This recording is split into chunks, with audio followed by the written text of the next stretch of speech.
आगामी लोकसभा निवडणुकीसाठी वेगवेगळ्या पक्षाचं काय सूत्र असेल हा प्रश्न आहे मोठा। मात्र वंचितचं ठरलंय, त्यांनी निवडणूक लढण्याचं सूत्र घोषित केलं। वंचितला महाविकास आघाडीमध्ये 12 जागा हव्या आहेत।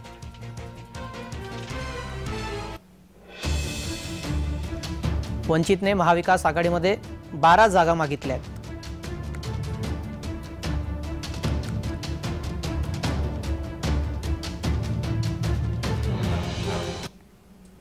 वंचितच्या वतीनं काय मागणी करण्यात आली आहे पाहूयात।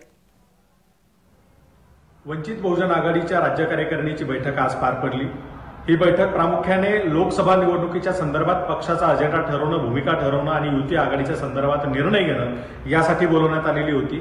दिवसभराच्या या बैठकीत चर्चेअंती असा प्रस्ताव पारित करण्यात आला की जे 4 पक्ष एकत्र येऊ पाहत आहेत, महाविकास आघाडीतील 3 पक्ष असतील, काँग्रेस, राष्ट्रवादी काँग्रेस आणि उद्धव ठाकरे यांची शिवसेना आणि वंचित बहुजन आघाडी, या 4ही पक्षांनी एकत्र आलं पाहिजे।